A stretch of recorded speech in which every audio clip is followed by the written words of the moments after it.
Assalamualaikum warahmatullahi wabarakatuh. Perkenalkan, nama saya Juanisha Pridawani. Nomor pokok mahasiswa 2013010080. Saya dari kelas reguler 2A Malam. Baiklah, di sini saya akan menjelaskan tentang praktikum kedua dengan judul pengenalan gejala penyakit tanaman.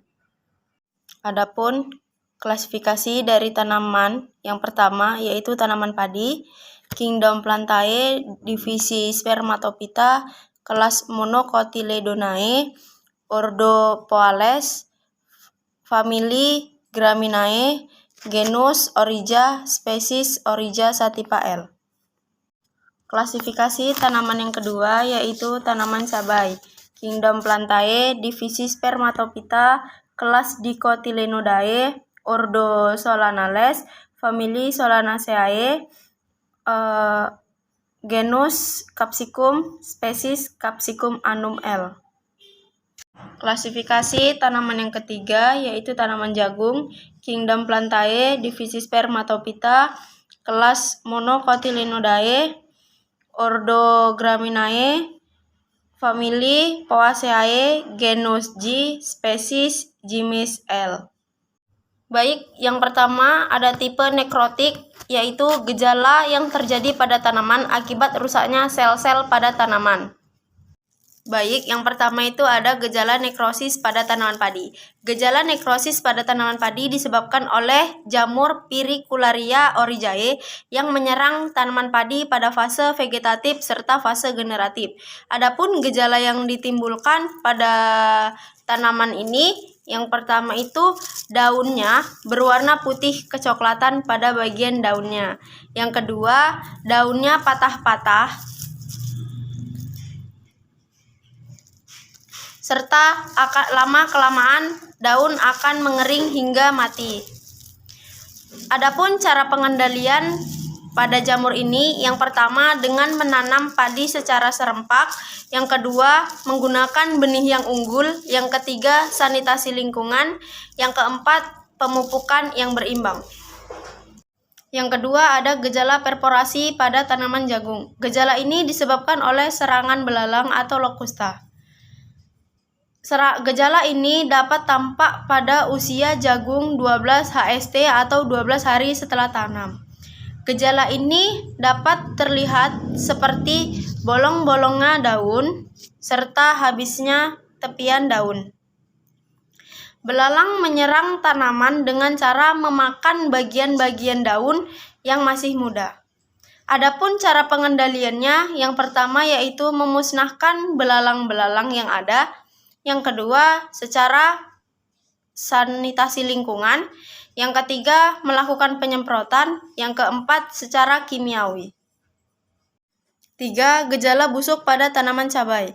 Gejala busuk pada tanaman cabai disebabkan oleh lalat buah yang bertelur pada buah cabai, ditandai dengan adanya bintik-bintik pada tanaman cabai yang lama-kelamaan akan menyeluruh ke seluruh bagian buah cabai, yang lama-kelamaan menjadi busuk, kering, mengeriput, dan dapat jatuh dari pohonnya. Adapun cara pengendaliannya, yang pertama sanitasi lingkungan, yang kedua memusnahkan buah cabai yang terkena hama lalat buah, yang ketiga melakukan penyemprotan, yang keempat rotasi tanaman. Baik, adapun tipe yang kedua yaitu tipe hipoplastis. Yang pertama, gejala kerdil pada tanaman padi. Gejala kerdil pada tanaman padi disebabkan oleh Reich virus atau RRSV dan disebarluaskan secara persisten oleh wereng batang coklat. Adapun tanda-tanda gejala ini, yang pertama, tepi daun yang tidak merata, pendeknya tanaman padi, daun yang sobek-sobek. Adapun cara pengendaliannya, yang pertama menanam secara jajar legowo, yang kedua sanitasi lingkungan, yang ketiga memusnahkan wereng batang coklat, yang keempat pemupukan secara berimbang. 2. Gejala roset pada tanaman jagung. Gejala roset pada tanaman jagung disebabkan oleh hama penggerek batang. Hama penggerek batang akan bertelur pada batang serta daun tanaman jagung. yang mengakibatkan batang tanaman jagung akan patah serta hilangnya tepian-tepian daun pada tanaman jagung. Adapun cara pengendaliannya, yang pertama penanaman secara serempak, yang kedua sanitasi lingkungan, yang ketiga pengolahan tanah yang baik, yang keempat pemanfaatan pestisida, yang kelima pemanfaatan musuh alami. 3. Gejala layu pada tanaman cabai. Gejala layu pada tanaman cabai ditandai dengan melengkungnya batang tanaman menuju arah bawah. Yang kedua, melemasnya daun-daun tanaman. Yang ketiga, adanya warna hitam kehijau-hijauan pada daun. Adapun cara pengendaliannya, yang pertama gunakan pupuk kandang yang sudah difermentasi secara matang.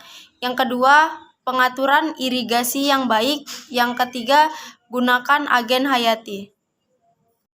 Baik, tipe yang ketiga yaitu tipe hiperplastis. Gejala yang pertama, gejala keriting pada tanaman cabai. Gejala keriting pada tanaman cabai disebabkan oleh kutu daun, tungau, serta kutu kebul. Gejala ini menyebabkan daun akan mengeriting akibat serangan oleh hama-hama tersebut. Daun yang sudah dewasa atau daun yang lainnya akan mengeriting, kuning, hingga rontok. Adapun cara pengendaliannya, yang pertama sanitasi lingkungan, yang kedua melakukan penyemprotan pada tanaman cabai yang keriting, yang ketiga pemupukan yang berimbang. 2. Gejala pembentukan alat yang luar biasa pada tanaman jagung. Gejala ini ditandai dengan bintik-bintik coklat pada daun tanaman yang lama-kelamaan akan menyeluruh hingga ke seluruh daun tanaman. Adapun cara pengendaliannya, yang pertama sanitasi lingkungan, yang kedua penyemprotan, yang ketiga pengolahan lahan yang baik. Yang ketiga, gejala kudis pada tanaman padi. Gejala kudis pada tanaman padi disebabkan oleh kutu-kutu tanaman padi yang menyebabkan busuknya batang tanaman padi serta patah-patahnya batang tanaman padi. Adapun cara pengendaliannya, yang pertama menanam secara jajar legowo, yang kedua membuang atau mengutip tanaman padi yang terserang kutu, yang ketiga pemupukan yang berimbang. Demikian materi pengenalan penyakit pada tanaman dari saya. Lebih dan kurang saya mohon maaf. Assalamualaikum warahmatullahi wabarakatuh.